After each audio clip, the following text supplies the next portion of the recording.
It all comes back to money. This is the Keeping Your Money Show with Jamie Westenbarger and Bart Steindler. All right, welcome back to the Keeping Your Money Show. Jamie Westenbarger joins us, as always, by Bart Steindler. If, one of these days, we should just set up a live feed camera that, people could go on our YouTube page or something and see the interaction in between the segments. Yes. Because we just were talking about bad decisions that have been purchased on late night infomercials and how some of those things don't work out so well. Laura and I both can relate to buying a juicer thinking it was going to be the absolute most amazing thing for our health, and then quickly realizing that it's much easier to just eat the fruit than it is to turn it into juice. So so we have been talking about this Equifax breach. We discussed companies ramping up share buybacks and increasing debt to do so. 2 ways to avoid going broke after you stop working, according to USA Today, but we highly disagree. Now, a third way would be going back to work. Crazy idea, I know. What is it? Okay, I want feedback on this. If anybody wants to send me an email on this, or you can send me a Facebook message, or even give us a call, whatever. What is it about, like when people get to a point where they hate their job so much that they want to leave, even though it makes zero fiscal sense to do it, and then sometimes they end up in really remedial, horrible jobs. It's like, look, I know your desk job really stinks, but you're making $100,000, and you're going to leave that, and you're going to go and get a job at Subway. It's like, what? Excuse me? I went through this with my mom. My mom worked for the post office for 30 years, and she's like, I'm done. I'm just done. And I was like, well, if you wait a couple more years, financially, it's going to be a lot better. She goes, I don't care. I'll just go work at a fast food joint. I'm like, I assure you, working at a fast food joint will be much worse than the job you're doing at the post office. I mean, I 100% guarantee that to be true. There's no way you're going to enjoy making sandwiches more than you enjoy helping people pick up their packages. It's amazing how many people retire because they just are frustrated and unhappy at work. Right. And some of them are financially ready and some of them are not. Yep. But I see a lot of people come in whose situation could be vastly improved by just staying in it for 2 or 3 more years. Yeah. We had a gentleman retire from a job, and I won't say what the job is, but he retired from a job and he worked outside. Mm-hmm. And his biggest complaint to me was he was tired of being outside all the time. And I said, okay, that's fair, and he goes, and I've talked to him. There's no inside jobs available. They've offered me this opportunity to retire. What do you think? And I said, well, it's going to be a tight squeeze. And he goes, well, I think what I'll do is I'll just get a part-time job to supplement, and then I should be fine. Okay, that's fine. So he got a job. His new job, he works outside for about a third of what he was making before. Now, they gave him a nice buyout, and he has pension money and stuff. But it was just funny to me that it's like, maybe you're not being 100% honest with yourself. That's why you're leaving. Maybe there's a lot more politics involved. But I digress. USA Today through CNBC posted a couple places where you could actually retire on about $30,000 a year. And this is something we're starting to see a lot more of. Right. And I don't know. I think there's a number of factors to it. One, people haven't saved enough, so they're realizing retirement might not be as wonderful as they thought it would be. Two, I think the politics of this country. You get to a certain age and you're just tired of it, right. And you don't really want to talk about it anymore, and you don't really care even anymore. But sometimes it's like you can't avoid it. Right. You can't go out to dinner. No, you can't go everywhere. to a social occasion without people wanting to divide you up by your political beliefs. Yep. And didn't used to be that way. I mean, you used to be able to. It wasn't involved in every sporting event, in every movie, in every entertainment venue that you go to. Yep. So we are seeing a lot more of it. Of course, you still have to be careful. There's things you want to make sure that you have out there. If you are leaving the country, make sure there's good medical facilities available. Make sure you either speak the language of where you're going, or there's a large English-speaking part of the population. I think the most, uncomfortable thing would be to relocate somewhere and not really be able to communicate very well with people. And it sounds crazy, but I think people sometimes forget about that, Yeah. And remember, if you're going, I had a client of mine for a long time, very interested in Ecuador.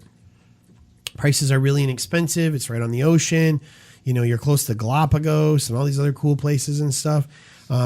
Went down there for a month, you know, came back and said, my gosh, there's no way I could ever live there. You know, like he says, it's just so far behind everything that you're used to as an American.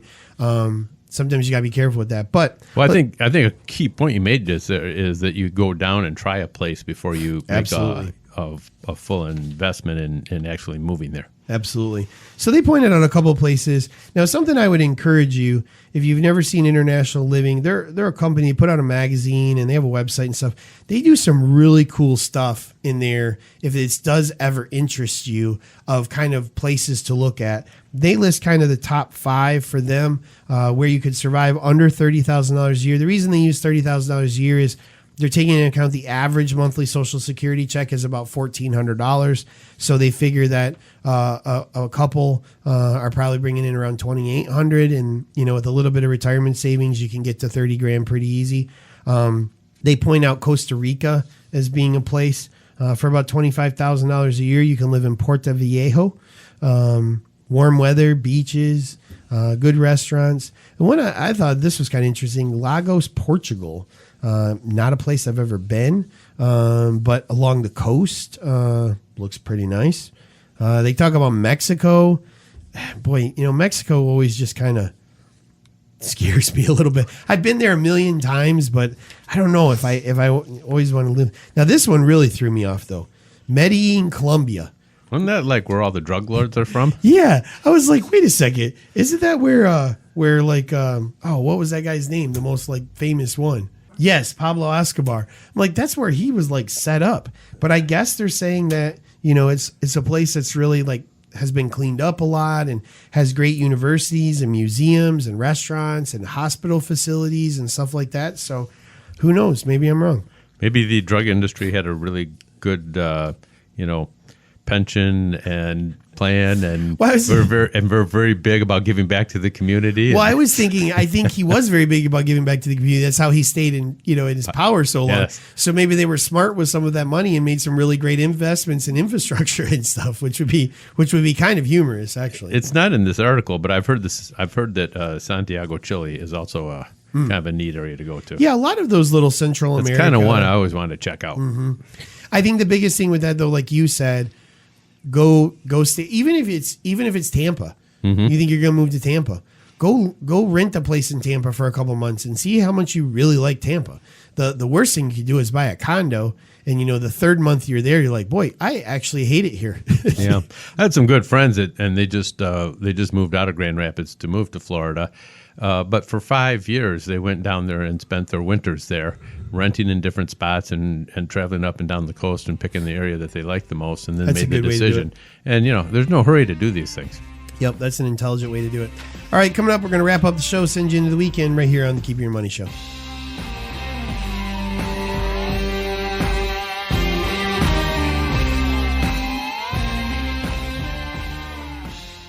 There's no one-size-fits-all when it comes to planning your future. Jamie, Bart, and all of the advisors at the Keeping Your Money Show understand that your financial goals are unique and your needs are going to change at varying stages of your life. Our team of advisors can help you tailor a financial plan that meets your unique needs. Call us today at 1-888-98-MONEY or visit keepingyourmoney.com to schedule your free initial consultation.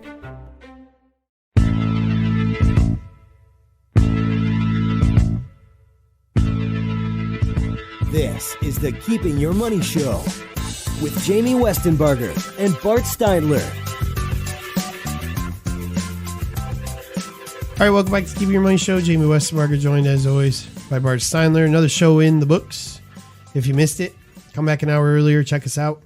This is Keeping Your Money Show, where we cut through all the bulls, the booyahs, the bells, whistles, honks, and horns to get you the information that actually helps you move towards retirement. We talked about the Equifax breach. We talked about companies ramping up their debt to pay for share buybacks. 2 ways to avoid going broke, according to an article we don't necessarily agree with. And here's where you can retire nicely on less than $30,000 a year. Of course, outside the U.S. I don't know if there's anywhere in the country you could retire for $30,000. Not very comfortably. I'll bet you there's some rural communities where you could buy a real small, inexpensive home and maybe scrape by on that. Yeah, I think scrape by is the key. Yeah, the key I don't think it's going to be any great quality of life or anything like that. Someplace you can get a good sized garden going, right? Grow your own food. Sounds great. Get a juicer. I have one. I'll cut you a Buy good deal. Jamie's used juicer. I'll cut you a good deal. If you miss any part of the show, you can always find it on our website. Go to keepingyourmoney.com, or you can find it on any of our podcast partners. If you have any questions on the show, maybe we talked about something that hit a nerve and you're like, I should talk to those guys.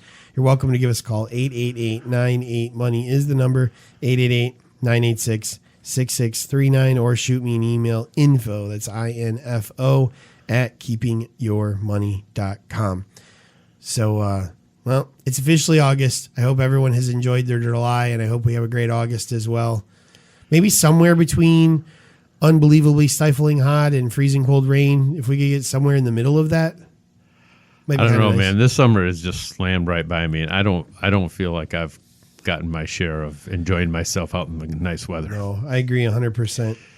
Well, I'm going to tell you, like I tell you every week, if you were planning a trip, maybe you're planning to use up the last bit of summer that we have left, you'd always sit down and figure out how you're going to get there, where you're going to stay, what's the cost, what a tickets cost to where you're going. No one ever shows up for a cruise ship and just thinks they're going to get on. You surely don't show up to the airport and think they'll have a ticket for you on the next plane. Retirement is the exact same way. We think about it so much as a destination, like, oh, I did it, I got there. But in reality, it's just the beginning of the next 20, 30, even 40 years that you should plan properly in order to make sure that you are happy. If you do not have an income distribution plan, if you do not have a roadmap for how your retirement looks, it has the possibility of not turning out so well. So sit down, let us help you. We're happy to sit down with you. First consultation is absolutely free, no obligation. Whether it's a first opinion or a second opinion, we're happy to provide it for you so that you can start coming up with what you need to do in order to be successful in your retirement. Give us a call anytime. Our toll-free number is 888-98-MONEY. That's 888-986-6639. Somebody answers that phone 24 hours a day.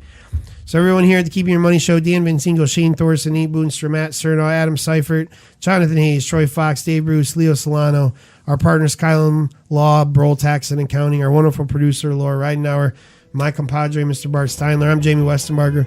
Thanks for listening to Keeping Your Money Show, and have a great weekend.